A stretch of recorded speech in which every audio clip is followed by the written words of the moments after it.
Okay guys, hello again and welcome back to Starbound.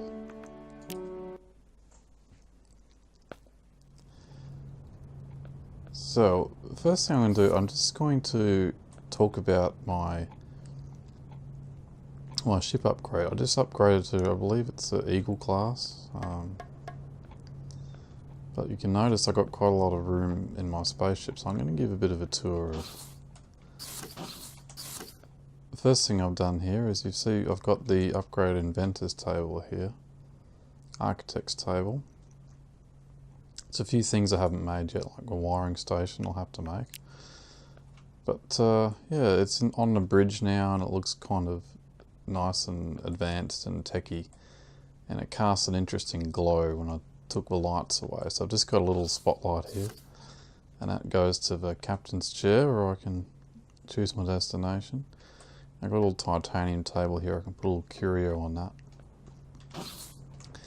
Now this thing here, what's above the entrance to the bridge is, this is called a pixel compressor. So what happens with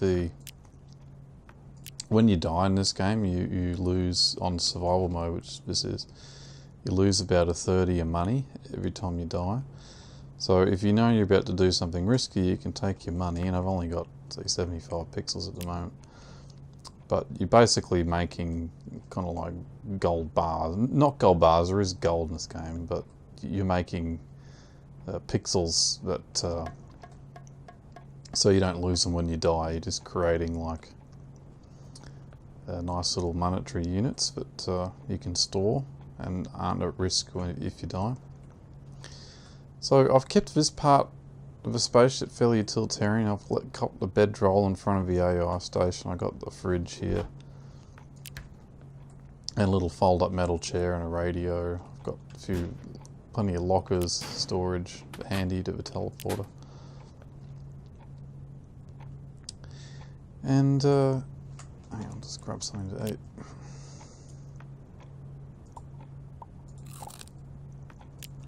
I like my hour clock there. So yeah, next to teleporter we got a few tech readout consoles. We've got an armor suit here. This is moved from the basement.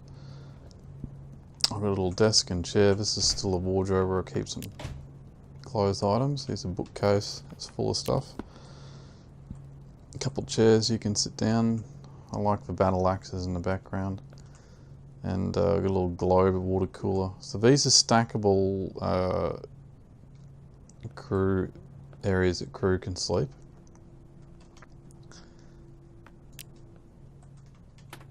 And I've got a little storage and the microscope above there.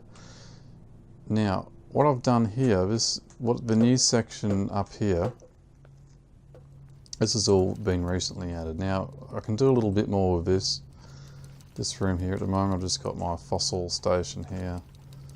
That's so I've got a couple bits of fossils that are you can see in here, but they don't match, and they're a large fossil. So I built the large fossil stand, but it's too big for the spaceship unless I think there's not enough clearance height for it. So that's quite massive. But yeah, that's fossil station, sewing station. So a few plant fibres there ready to be used for it. Got an armor set here. That's a decoration, it's not a mannequin. That's a mannequin, I can put anything on him, but this one is just a decoration. Putting my gold bars in there now. I don't know what happened to my old cash register. Now this is an apothecary for creating health potions and things. I haven't actually created anything yet, but it's here to use. And this is the agricultural table for making all manner of farming equipment, and I still need to make a tungsten hunting bow. I haven't done that yet. But I have to find oil. I have to go down low to a desert plant, so I haven't done that. But yeah, I had a painting here, but now I've got a stairwell going up. And one thing I did with this room, because if I just have crew and have a run of a ship, they can go in here and sleep. But now I've added a switch. They can't go in there unless I leave the door open. So I'm the only one that can go in there now, so it's a proper true captain's quarters. Got a little cool light source in there. I've got swords and a gong, a nice titanium bed. So if I close that, the cat will be locked in there. I'll need to find another one of these little switches, so because at the moment, if I go in there and close the door behind me, I can't get out without beaming out, or you know, destroying the walls. So I'll have to get another one of those little switches, either take one, or when I get the wiring station it'll be sorted out. So down here I've redone the lighting a bit. These are iron spotlights, I quite like, because this is sort of like a industrial type of basement.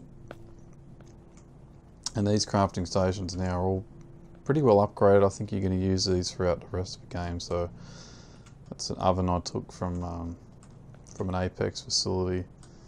It's the industrial workbench. Now this is a replicator, and when if you got full lights on it, you don't notice it glowing. But because these are very directional, these iron spotlights, you see that's actually glowing.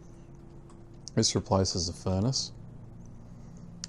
It's the atomic furnace, so they're fully upgraded, I believe. And a nice little chair here, you can sit in the basement. You can come out now if you like, cat. So yeah, I mean, in this game you can make bases, or you can kind of get everything going on your ship. So if I look now at my original base, it's pretty sparse. So if you follow these, this is now part 16, I believe, the Starbound playthrough. But yeah, in part 1, this is pretty close to where I started the game, and there's not much in here now anymore. So all the crafting stations are all gone. It's just a campfire and a bed and a few chests. So a few seeds here, watering cans. So I haven't got into a large farm yet, but I've just sort of planted a few things here every now and again.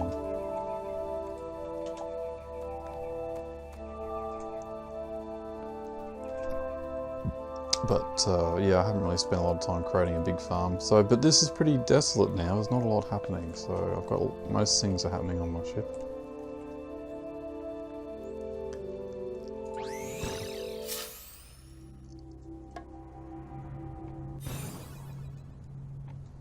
And I have a nice little sort of tenant apartment I built on a planet. But other than that, yeah, I'm pretty happy with the way the ship is looking now.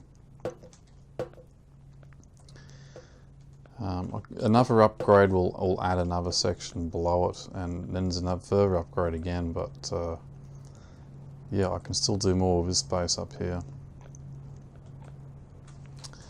But yeah, at this point in the game,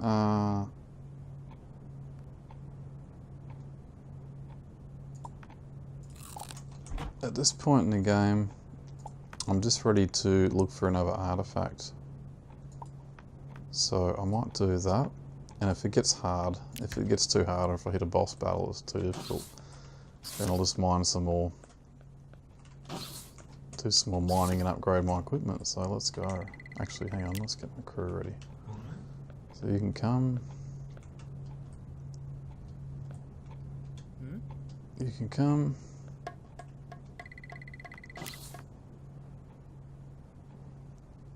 Great Sovereign Temple.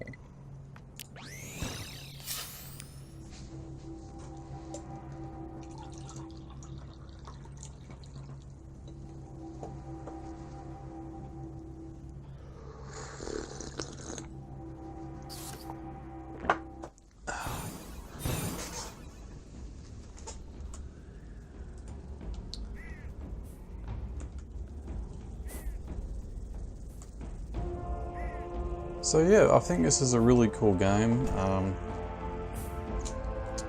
know, I'm enjoying my time with it. I hope that I'm glad that there's a library being built up on the Innes Gaming channel that shows a playthrough of this game, and And beyond just me talking about the gameplay, I'm glad there's a good range of topics being discussed, whether it's me or someone else that's talking. That's the biggest bird Navy I've ever seen. I'm to honour what the caretaker.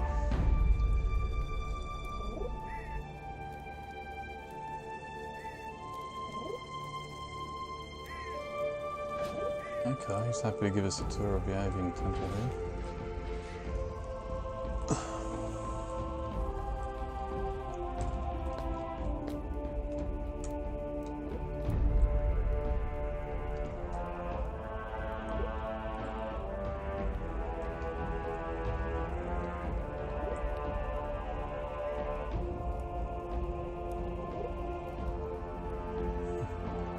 Here's a sacrificial altar with blood channels. Okay.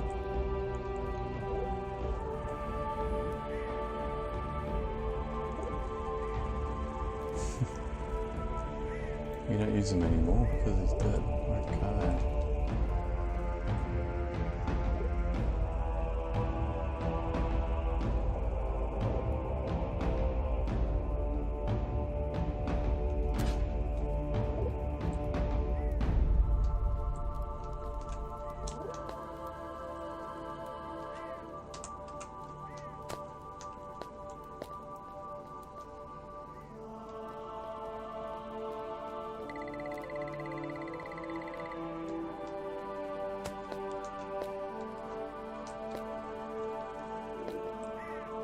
So yeah, I mean, this is a cool game. I'm enjoying my time with it, but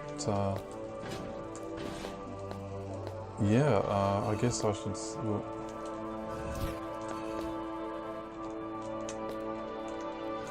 let's do that again.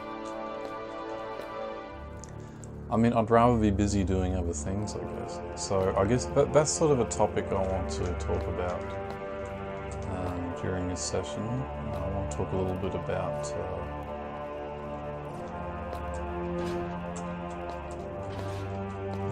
the nature of work and the welfare state. I think I should approach this topic now.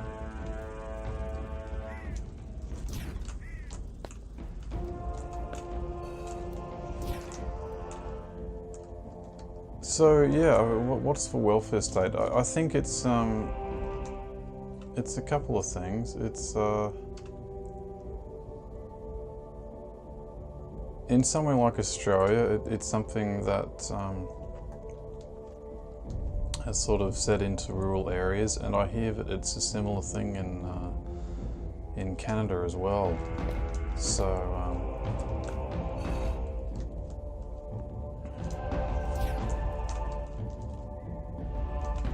I'm here in rural Tasmania, and a lot of the people around here, you know, are on welfare payments. That includes myself, by the way.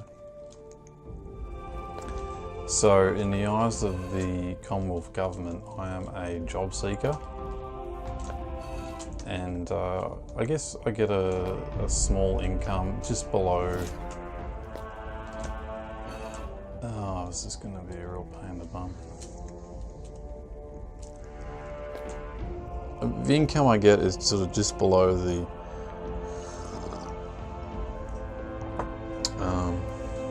tax bracket, and if you're living in the city and paying rent, it's basically bugger all. But if you're not, then you know it's not a bad amount of money. What I usually do is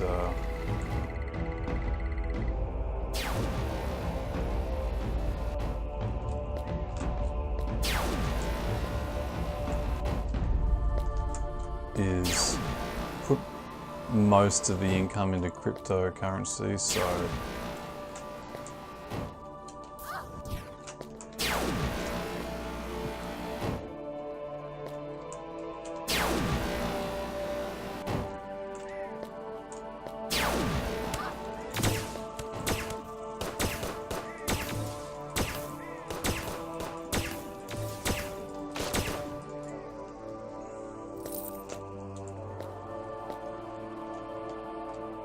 So yeah, trading crypto coins is mostly what's paid for my travel over the last couple of years.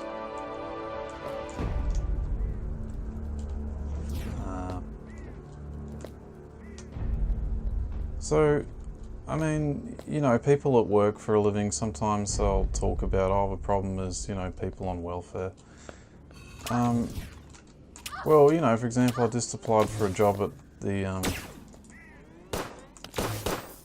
at a hardware store, you know, so just a sort of normal retail job, and I have some sort of interest in that kind of thing, because I have been doing home improvements and spending quite a bit of time in hardware stores getting things I like and making home improvements, doing renovations. So, but you know, there's going to be probably quite a few people applying for the same job, you know, and that's about 45 minutes away from here, driving.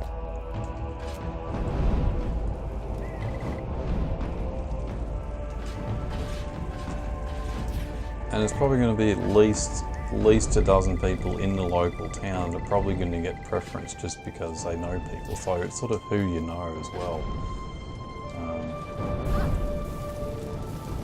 But, you know, obviously,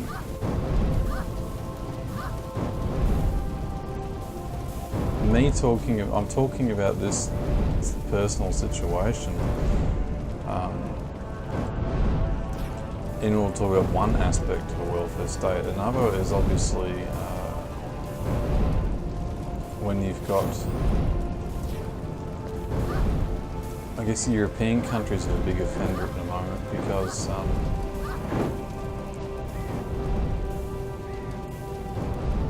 you know, they're bringing in all these migrants, refugees, migrants, whatever you want to call them. But you know, we're bringing them into countries that already aren't employing their own people. Okay, so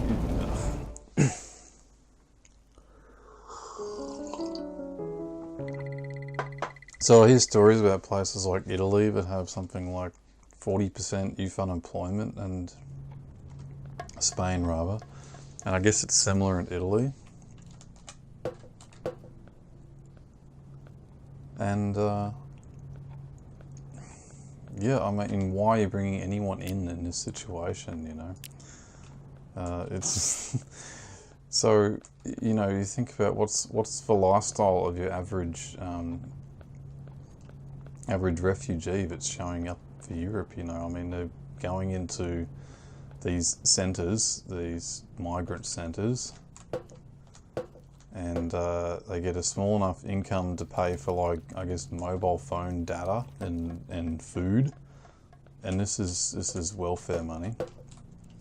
And then what are they doing other than, I don't know, sitting around and festering and probably feeling unwelcome, and then it's probably only a matter of time before they commit sexual assault or something, right? I mean, you can't be loyal to the welfare state, you know, because ultimately, I mean, the welfare state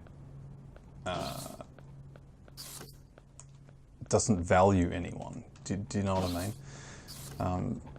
So I think the welfare state is something that radicalizes people. I think the welfare state is something that ends up engendering mental illness quite a lot.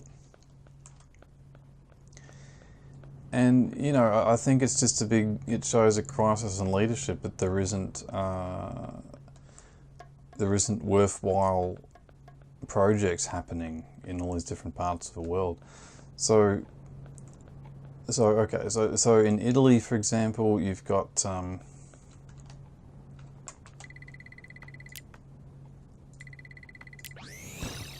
you've got all these beautiful old buildings. A lot of them are in disrepair, and you know, there should be training restorers. There should be restoration work going on all over the place.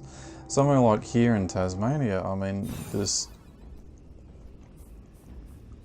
sometimes you'll have there isn't a lot of logging happening, but when there is, it's sort of like, you know, a few loggers go in and sort of leave some scorched earth, leave a site looking absolutely terrible afterwards, and no one ever goes and cleans it up, you know. There's no money in cleaning it up,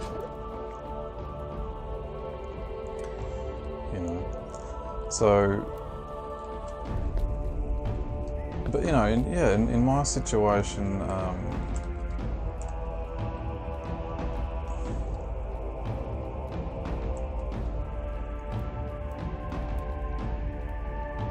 there's a few things I'd rather be doing. Like, obviously, the top of the list, the thing I'd most want to be doing is making films, and that's because I spent a lot of time, you know, crafting these stories, and the thing it's left to do is to shoot them, right? It's to commit them to film. It's to bring the vision to life, you know. But if I was involved in that, then this is something that would take up just about every waking moment, you know. So we're talking about something that would involve, you know, probably at least 12 to 14 hour days, 6 or 7 days a week. You know, you're basically doing as much as you can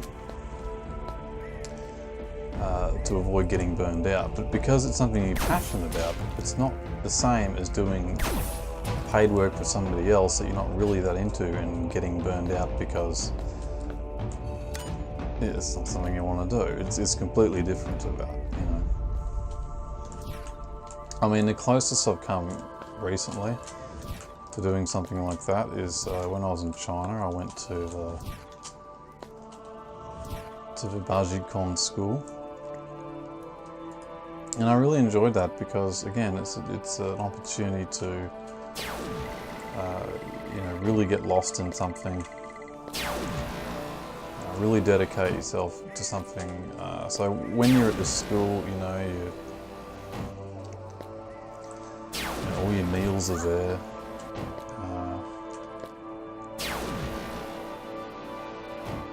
Your only purpose in being there is to train, you know, and it's the same for just about everyone else there. So you're doing just about as much as your body can allow, you know.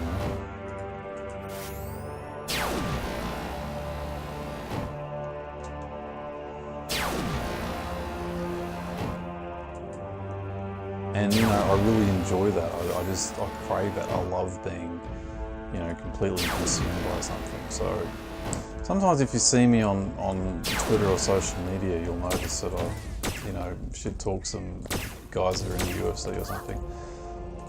You know, look, I'd like nothing more than to take on one of these guys, you know, because again, it would be a chance to just get absolute, you know, have a bit of attention and get stuck into the training and, you know, really show people something that they haven't seen before, you know. But I guess, you know, I guess it's a good time to talk a little bit about the films and how martial arts relates to that. So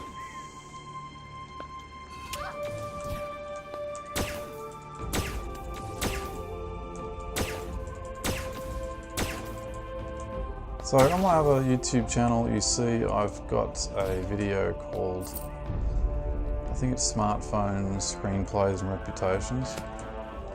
It talks a little bit about, it's a little bit of an introduction to the poison chalice.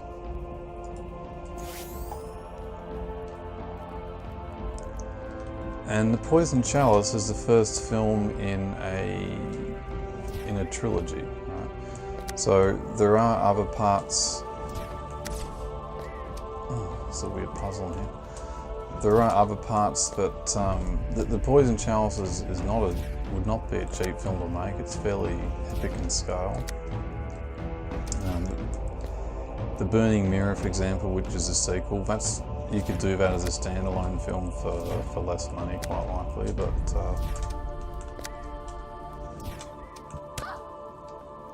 yeah, obviously the best way to do it is to have these movies come out in sequence so everybody can, you know, enjoy the saga properly, you know. But yeah, I guess my idea is to actually, I would advise taking either a right or a left path.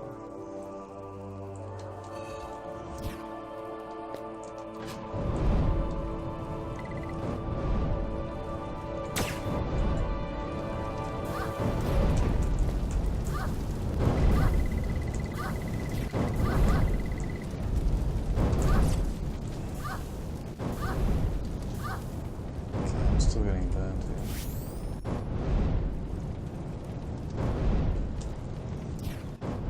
So yeah, the character I want to play in the film of the Poison Chalice is called Jason. Now Jason is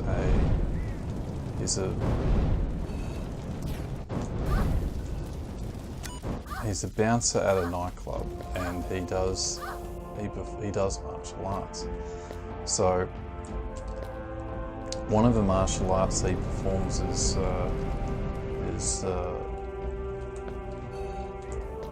Yoshinkan Aikido. So I've been doing Yoshinkan Aikido for,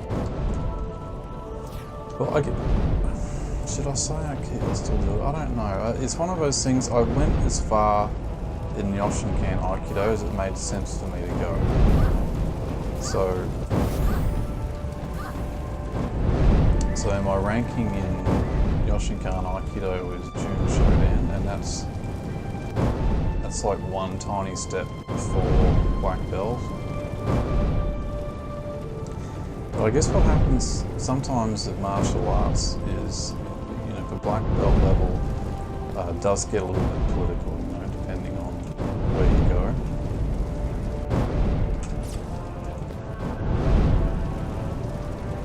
And you know, I felt like it's really only worth me going to do black belt if I was going to go on to teach it. You know, it wasn't really it wasn't benefiting me to keep training at that point. You know, so I'd sort of hit the wall in Yoshinkan Aikido training. But you know, I went, I trained with some of the best teachers in the world, and I trained in Japan and a few other places.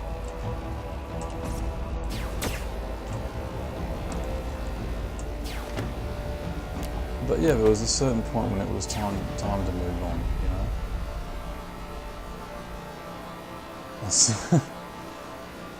I'm in the sarcophagus in a minute. I go out and then get hit, I think. Oh, this is weird.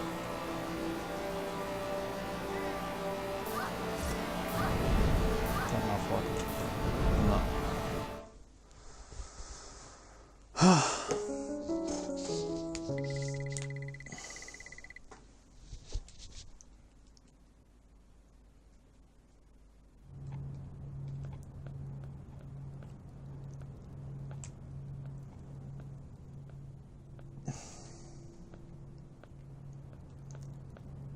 Okay, let's do it again and not go in there.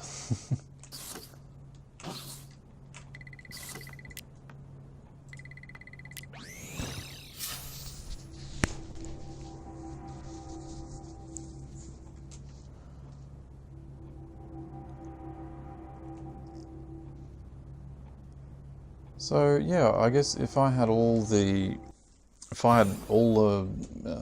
finance and talent I needed at my disposal to, you know, to really commit to this vision I've got for the films, then I wouldn't just make one version of Poison Chalice, I'd actually make multiple versions.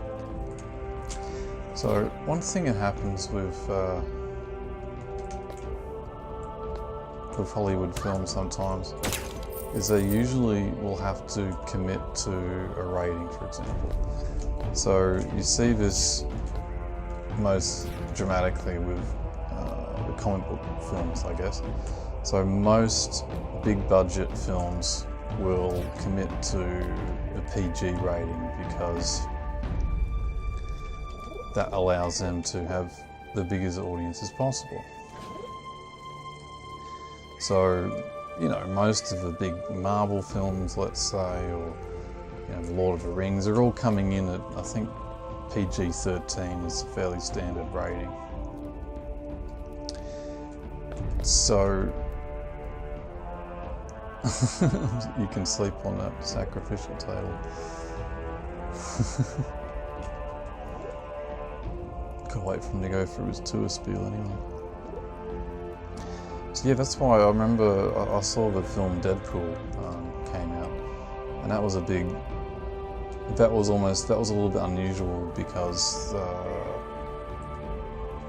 that was an R-rated film,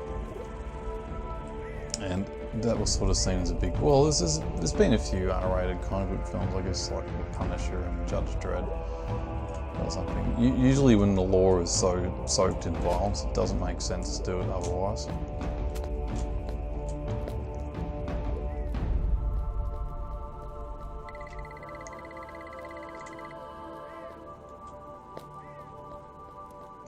But yeah, I mean, I actually wrote variations for the Poison Chalice, so, and it goes beyond just, you know, violence and swearing and things like that. You can actually have variations in casting that make it interesting. You can have variations in you know, the director, for example. So yeah, I would like to just, you know, get stuck into making the film, but also have, you know, parallel productions go on that come up with basically what amounts to a different film. You know, and these can be suitable for different markets, these can be suitable for different sort of distributions. There's a lot of fun you can have with that concept, you know, so.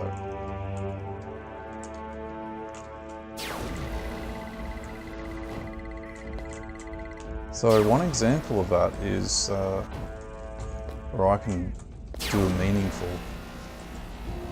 make a meaningful variation in terms of acting is I can actually have one version of the Poison Chalice where Jason, a character I play, and this is not the main character by any stretch of imagination. This is not a character that's on screen that much of the film. But it is important nevertheless.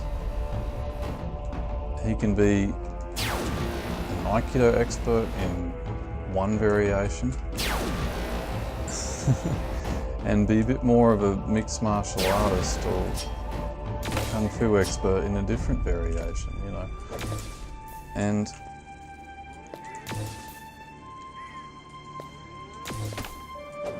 these are the sort of ideas that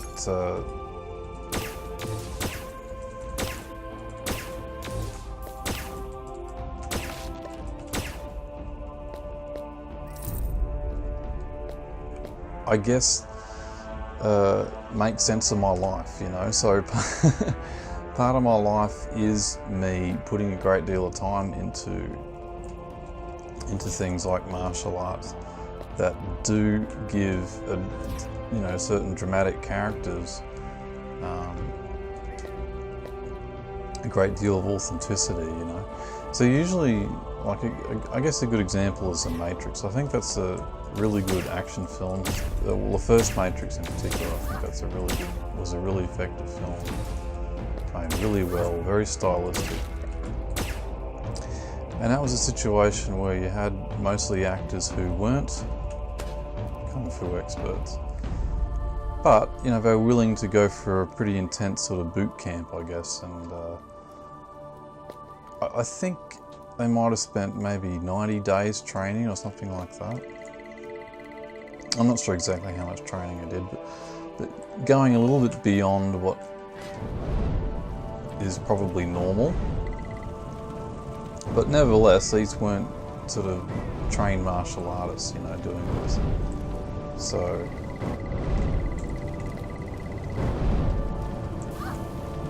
but in the same way, a lot of the things I do, like going to China and training Baji Quan, even though I don't have a sort of movie contract lined up or anything, nevertheless, I'm doing sort of these things that are relevant to a pre-production process, I guess. Oh shit.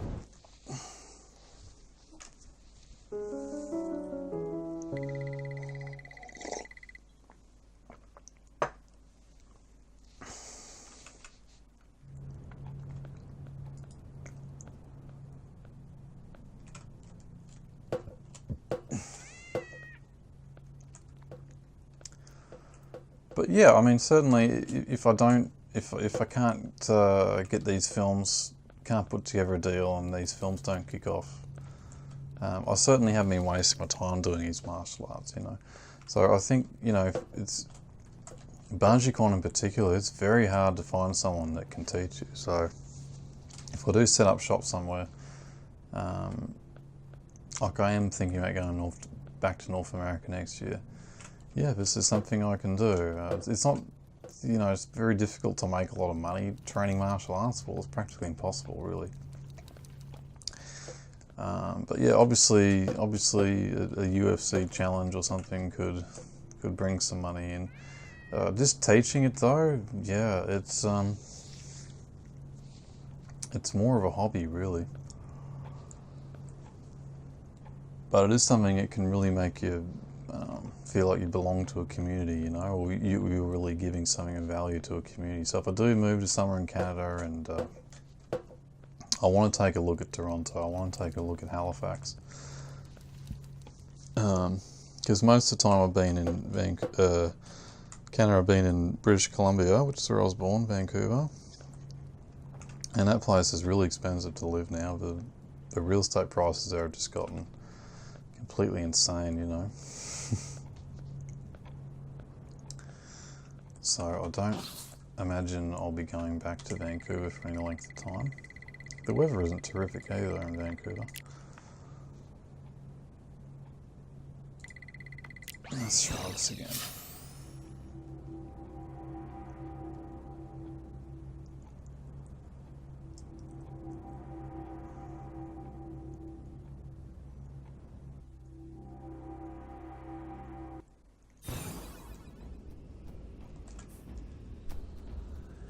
But yeah, I don't know. I guess somebody could look at the account, could look at the sort of things I say, and come up with this idea that, oh, what are you doing? You're spreading hate or something, you know.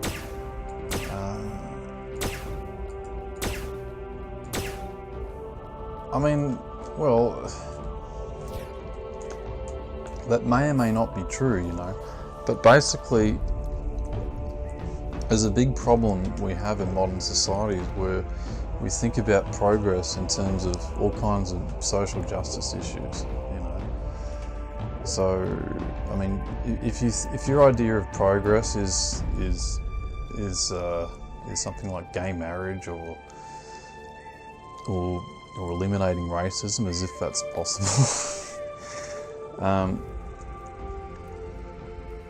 I mean, that's not progress. You know, progress is when you're building things. You know, it's when things aren't falling apart because people are working. That's progress. You know.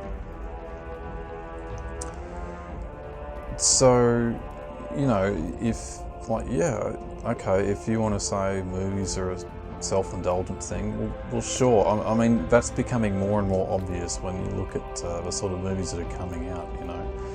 It's the sort of movies that are coming out, it's almost people shoving it in your face that they're sort of, you know, they're part of the establishment and putting out whatever drivel they like, and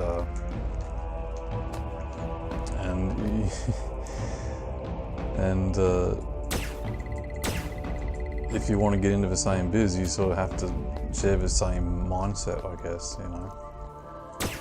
But certainly, you know, the other thing I've seen happening is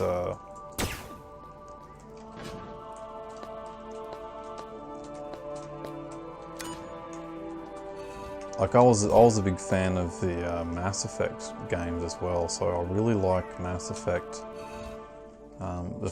the trilogy games. And I did come up with some story ideas for a Mass Effect script as well. But I didn't put too much time into developing a screenplay. I just got a basic outline because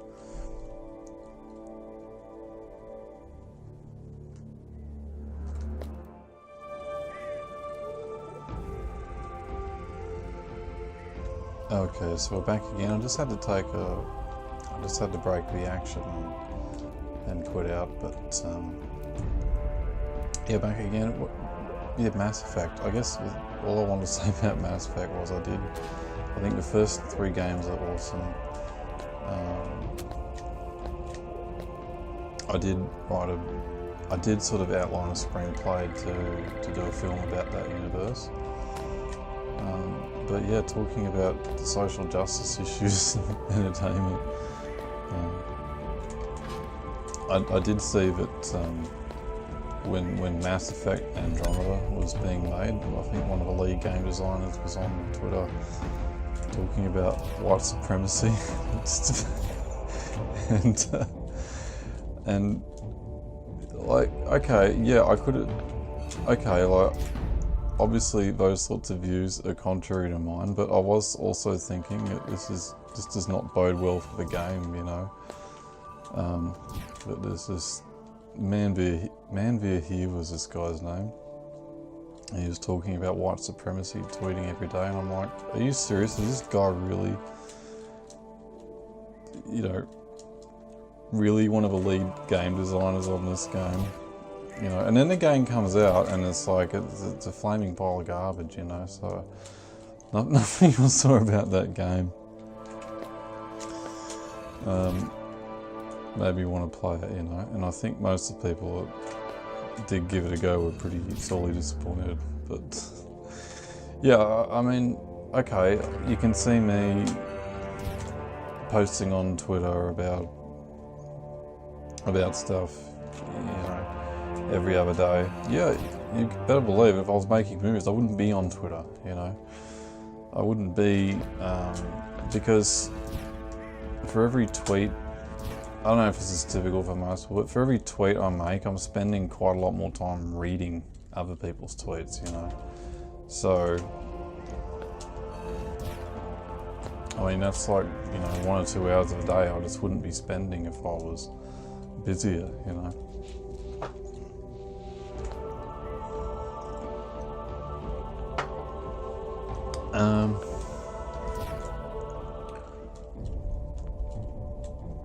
But yeah, so obviously movies are a big passion of mine, and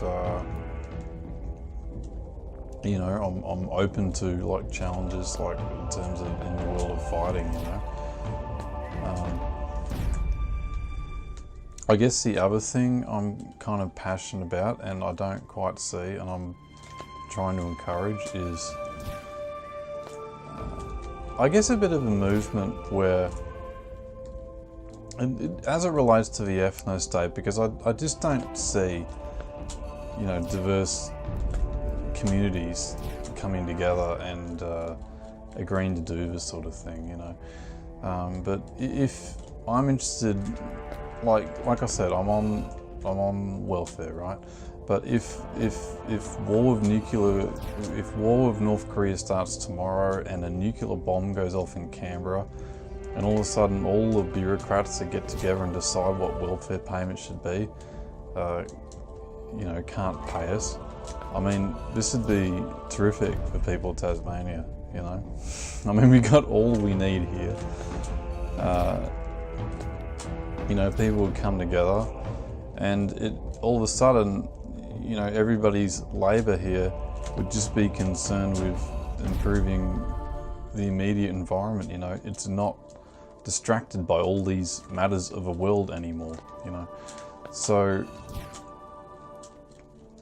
you know, I think in some ways thinking about, it's just bullshit. In some ways, I think thinking about what's ailing the world, or what's ailing, you know, a singular society, a homogenous society, is sort of a little bit paralysing, you know. In some ways, I think the internet's a bit like a drug, to be honest.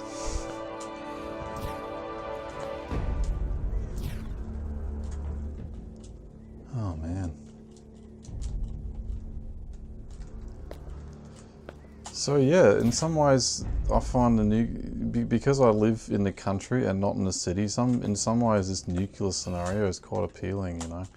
So if all these, you know, if a large central government is no longer sort of controlling all these things like immigration or you know, flows of capital in terms of development, if that's no longer happening, then it's no longer so much about what gets funded, it becomes about resources and labour, you know.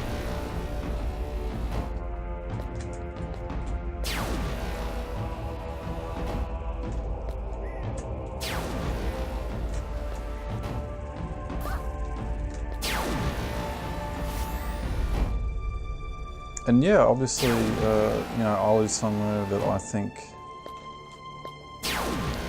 is a good place to be independent. When I took these trips to Europe, for example, I really liked, I think probably the Baltic states in particular. I thought these were great spots, you know.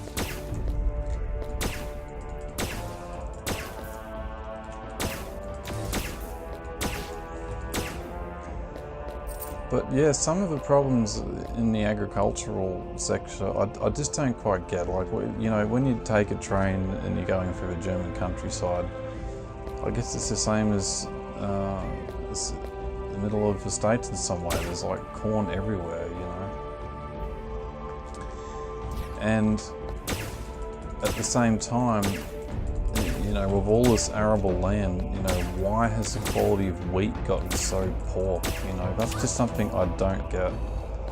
You know, I really don't. Maybe it's got something to do with Monsanto and you know, treating crops with glyphosate. I don't know. But you know, one of the quality. So, you know, one of my foods I have quite a lot here is I get organic corn chips. So if you can imagine, like a bag of Doritos being like $2 and having no nutritional value whatsoever, I get organic corn chips that cost me 5 times more, but actually are a real meal, you know.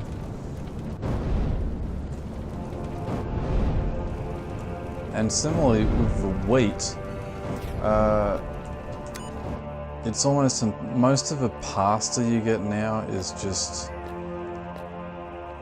fairly indistinguishable from cardboard, you know, it really is.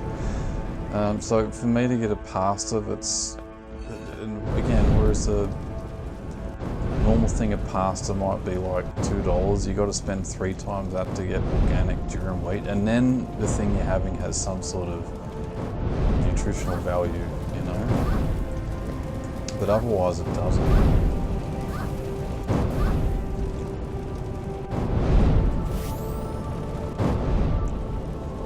So the sort of wheat we get here, we get organic stone ground wheat. We've got to go down to Oatlands to get it, and it's one of the few working stone mills in the world now. And the quality of the flour is so much better than just about anything else. So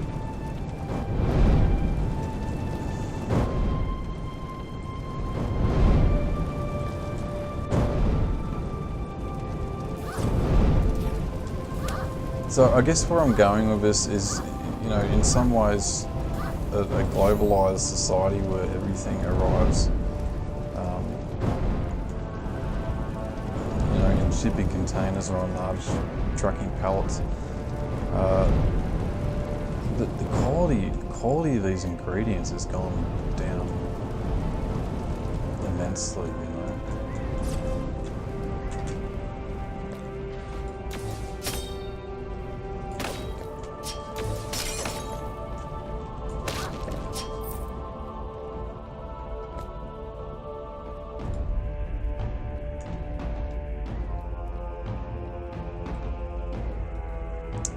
So yeah, I mean this single working stone mill that there is in Oatlands, there should be more of those.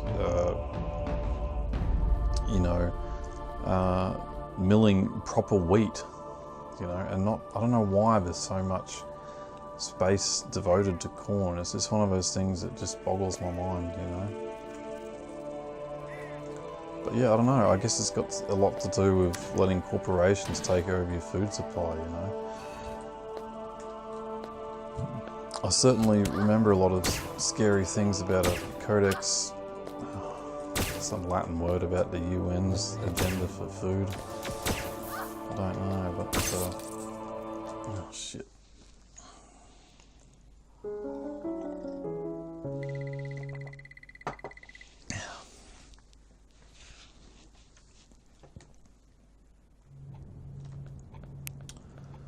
I guess I'll try it again.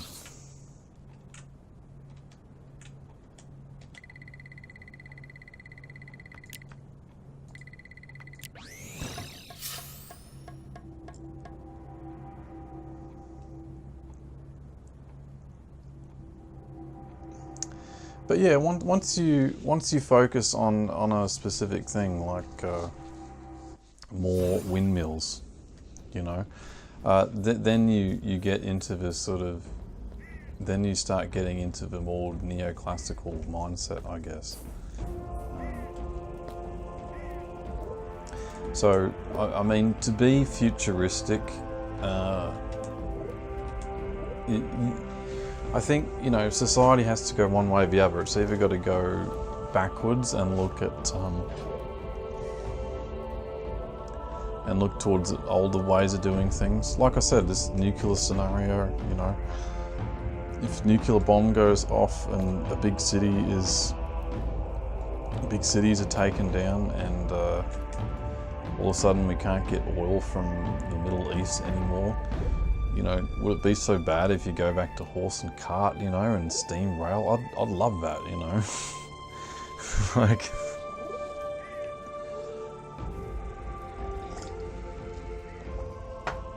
but even if you're not forced to, you know, I guess I'd like to do some of these old-fashioned things anyway.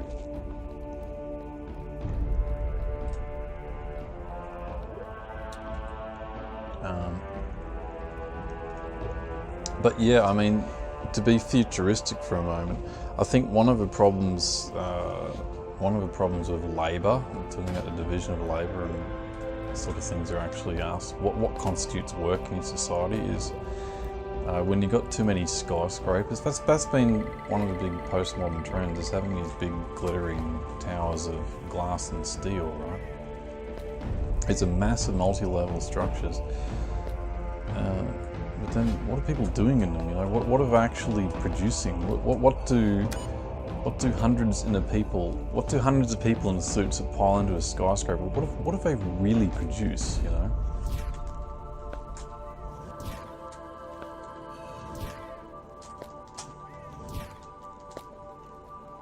And I mean, I guess you can have forward-thinking green cities that, you know, maybe every second story is actually growing plants and having farms in them. That's possible. Like, that'd be really cool and futuristic. Would be to have like skyscrapers of hydroponic farms in them. But that is really energy intensive. I don't think you could do that without discovering some sort of, you know, free energy or something, frankly. So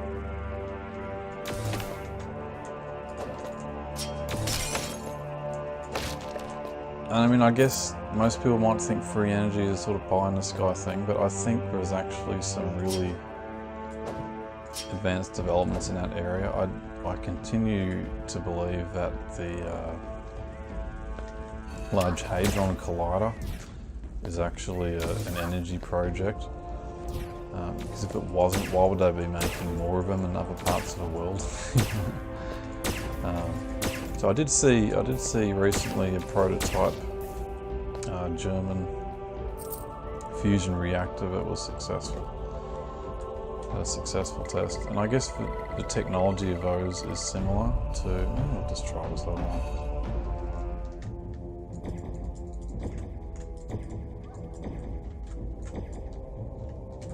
Oh man.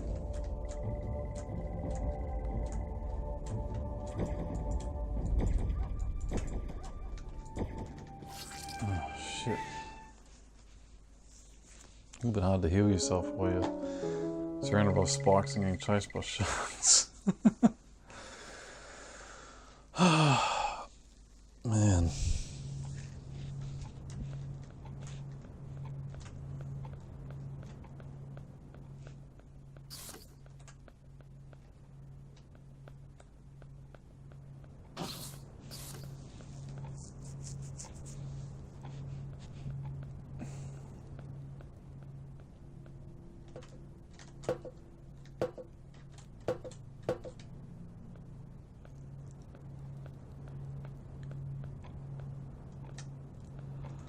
But yeah, I don't know. I mean, yeah, like I said, I'm on, like a lot of other people, I'm on the internet, posting on social media. I'm uploading a little archive onto this NS Gaming channel. I'll talk about different things. You know, I'm on Twitter, I'm on Instagram, I'm on Facebook, you know. I think about stopping to use those platforms and looking at other ones like Gab and, I don't know, I guess Steam is another one where you can make a bit of money, I suppose. But, you know, yeah, if the internet stopped existing tomorrow, you know, I think I'd be better off, you know. I would have other things to do and it would be great, and so would other people, you know.